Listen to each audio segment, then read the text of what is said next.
Hi everyone, welcome back to my channel and to the short series on this Austin 12 in the background here. So a little bit different from what we did last time was a Triumph, and doing classic cars is a bit of a difference from the modern classics that I was doing before. So the modern kind of cars that I'm painting for customers. So let me show you the car first. So this is a 1939 Austin 12. Definitely the oldest car that I've worked on, and it's actually in for paint correction. So we're going to see what we can do to try and spruce this up a bit, but kind of keeping it looking original as possible.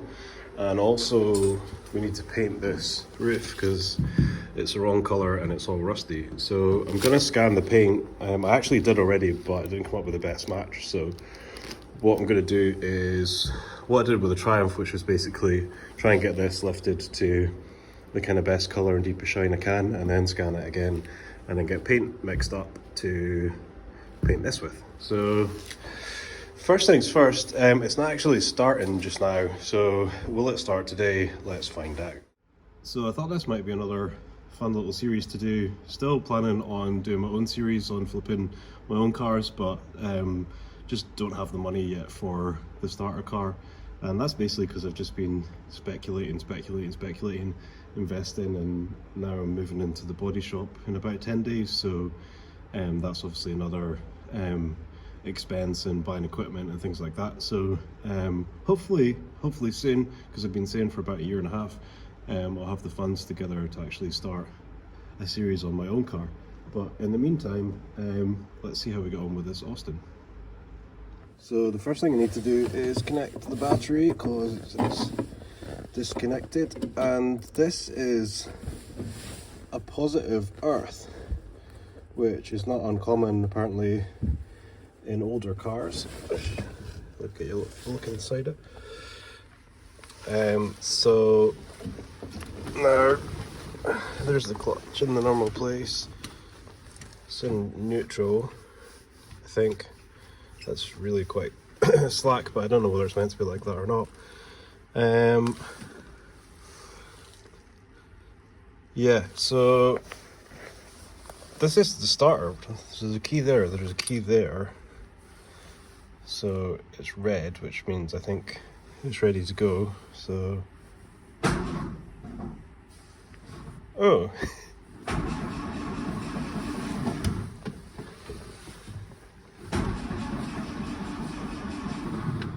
Right, hang on a minute, let's try some more power. Alright, I went and grabbed my boost pack, so let's connect that up, making sure we get the polarity right. There, and then... Yep, it's giving it juice, right, okay, let's try that again. I wonder if this goes back. Nope. Or if it does, I can't see how. This definitely wasn't made for tall people. Right, let's see.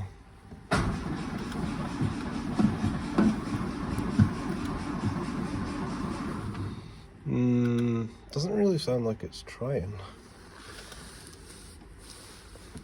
It's the bonnet release.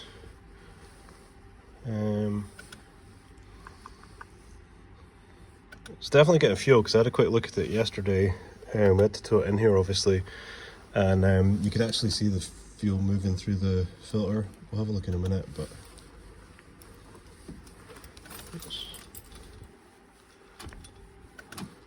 that's lights.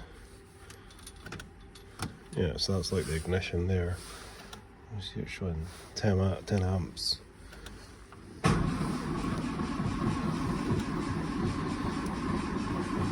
Oh.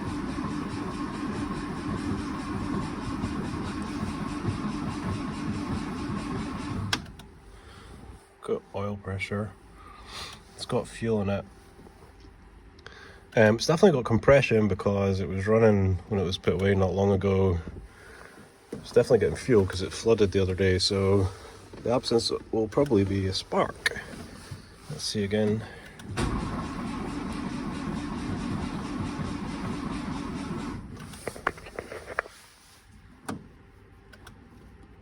Try giving it a bit more choke.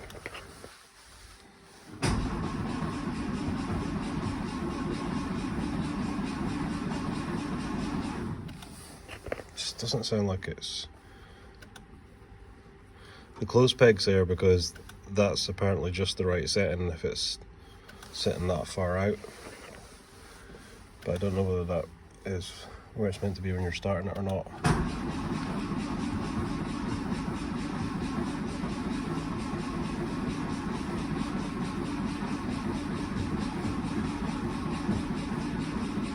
Put it right down. Nah, it just doesn't sound like it's getting a spark. Look at that, that's proper old school, that, isn't it? Is that a fire extinguisher? Jack? No idea.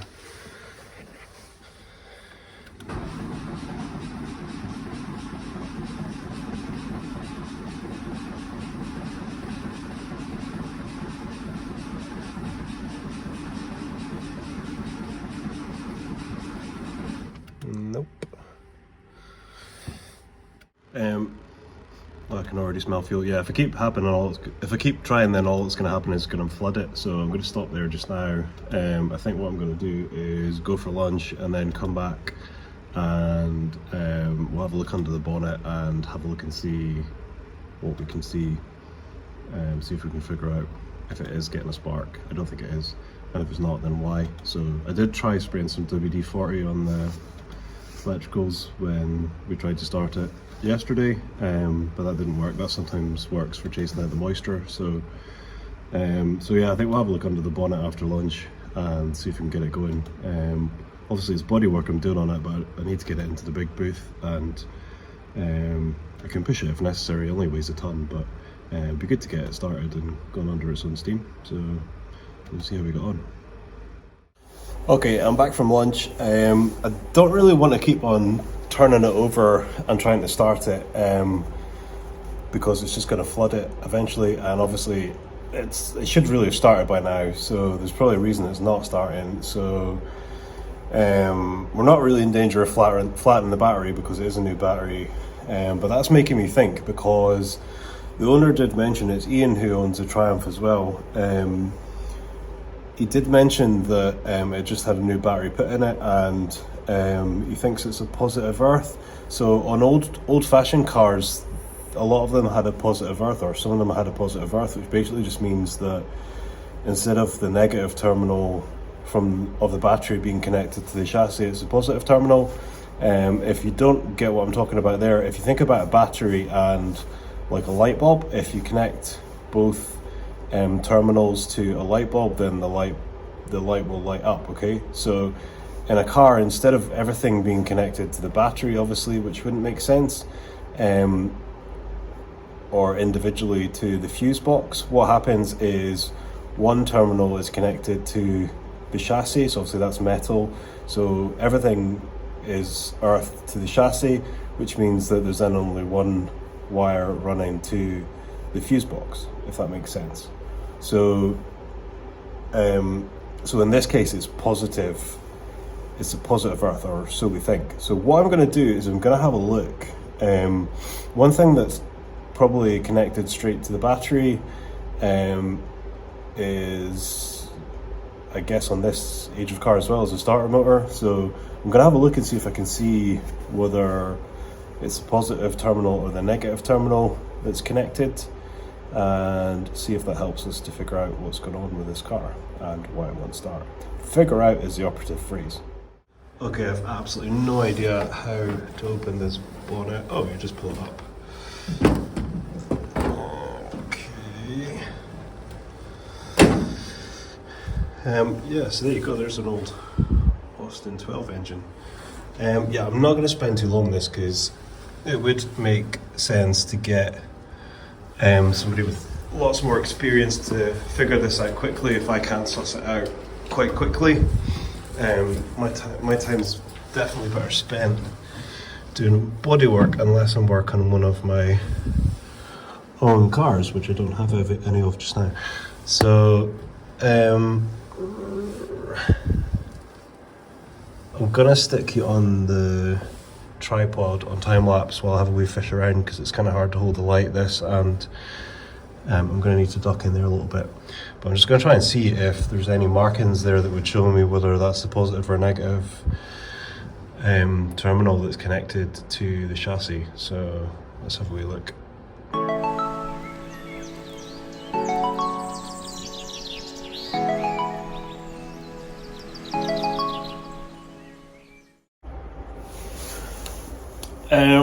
Yeah, it's not really very easy to see. I'll show you in a second, but what I have had a quick look at is this is the choke, and it doesn't really seem to be moving that far.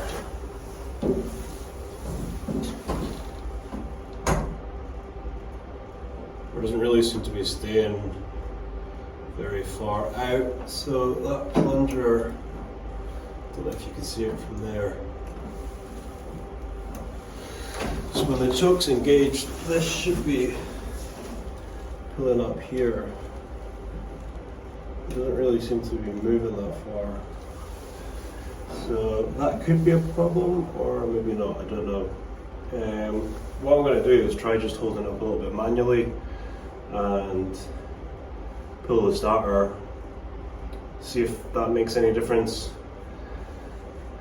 Beyond that, I think what I'll probably do is look at taking the plugs out, or a plug out, see if we're getting spark, and then take it from there. So let's just try this.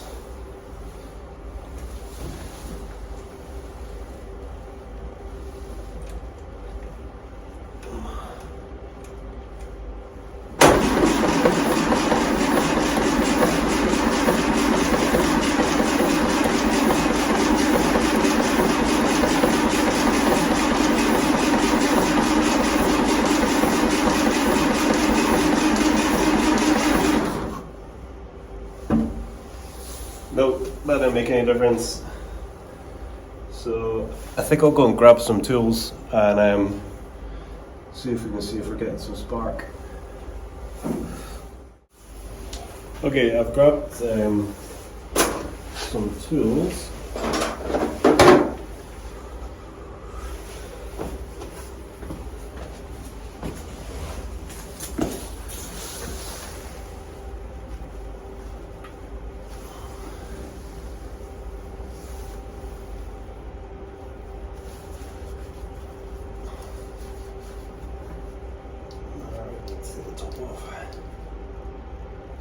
It's actually a bit loose.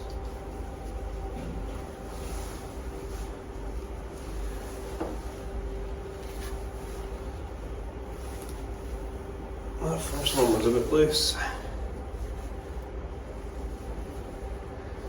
Let's try giving it a bit more voltage again and then try that.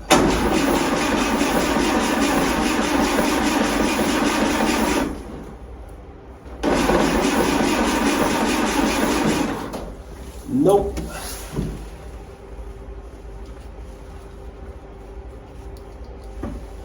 Just going to take disconnect the battery.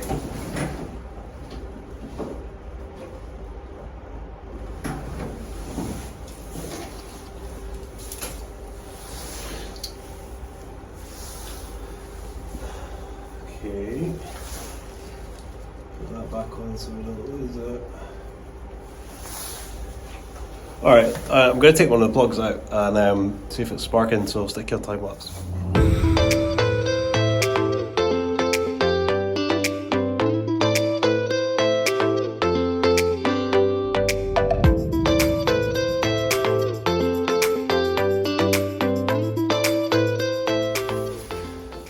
Okay, so I got the plug out, and what I'm going to do is I'm just going to try and clean up one of the bolts on top of the engine, because obviously I need to earth this plug on something. And the thing is, like, it's all quite dirty, or maybe just painted on top, so there's not really anything close by to earth it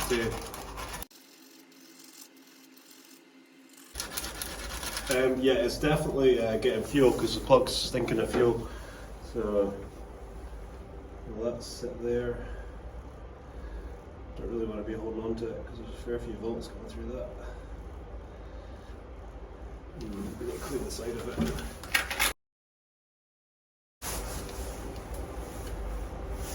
Right, that's pretty metallic looking now. So I'll let it sit there maybe. Hopefully that's good enough earth. Let's reconnect the battery.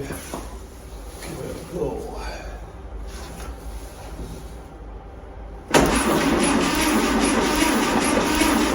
Yeah, that's sparking.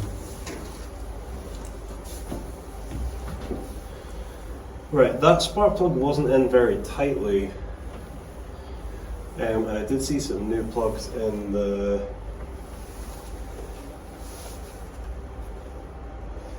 inside the car, so that one's old.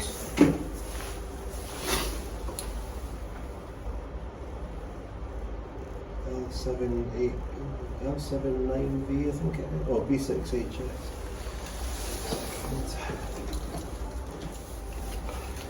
B6HS, right, so it looks like we've got some new plugs here, so we may as well try changing them.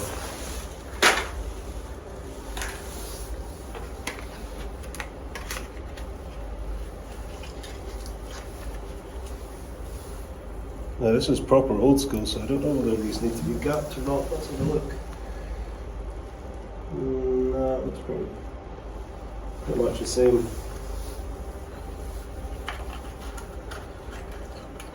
So I'll show you this plug.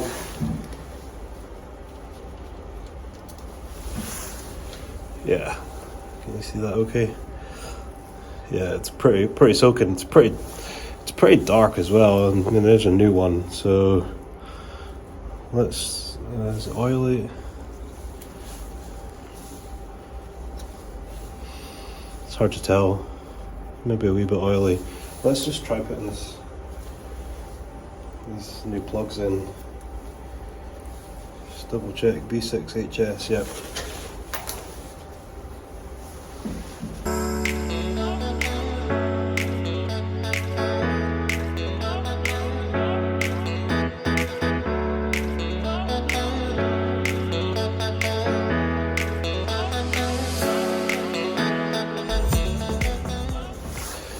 The reason I'm testing the plugs, even though I'm changing them all, is just to make sure that they're all getting a spark, because there's no point in putting a new plug in if it's not sparking, or if it's not sparking because of an electrical connection, rather than because it's the actual plug.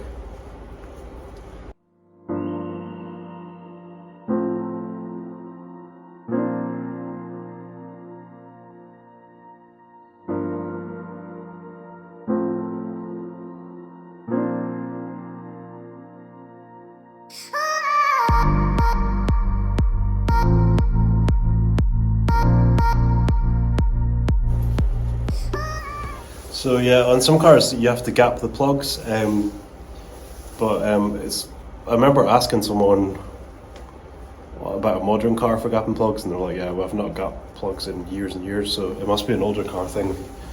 And gapping the plugs just means adjusting the gap between the electrode and a little bit at the bottom.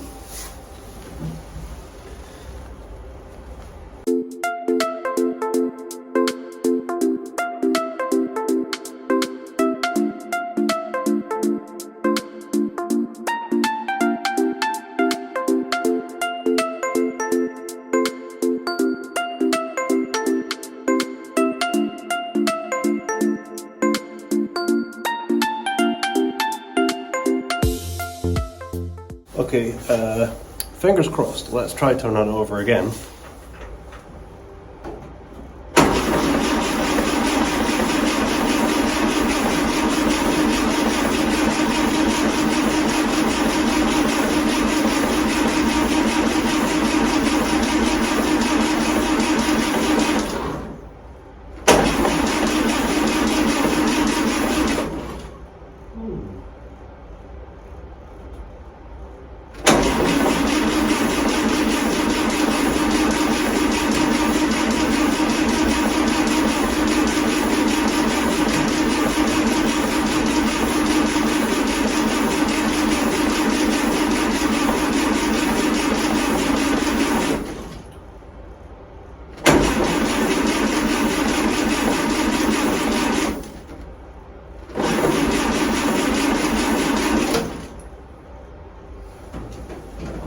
bit of work.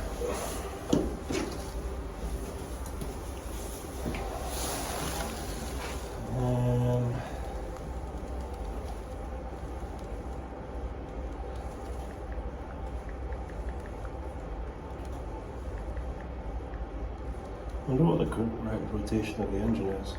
Usually it's clockwise.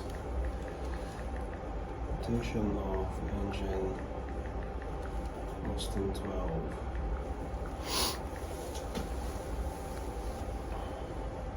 Clockwise, yeah. The reason I was checking that was just because of what I was talking about, the polarity of the battery and stuff, because if you connect the starter motor around the wrong way, then obviously it'll turn the wrong way, which means it would turn the engine the wrong way, presumably. So, yeah, I'm not really sure what's going on with this.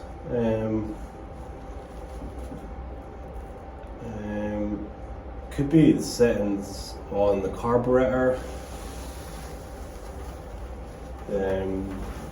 the fuel mixture, so it could be too rich or too lean. I think what I'm going to do is probably push it into the other unit so we can get started on the bodywork, and have a think about what else it could be.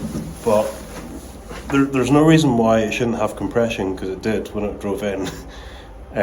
It's got spark, we've changed the plugs, it's getting fuel because the other plugs were pretty fuely, so it could be the fuel air mixture, which is controlled by the carburetor. Apparently those carburetors aren't the best, so let's get cracked on anyway with the bodywork.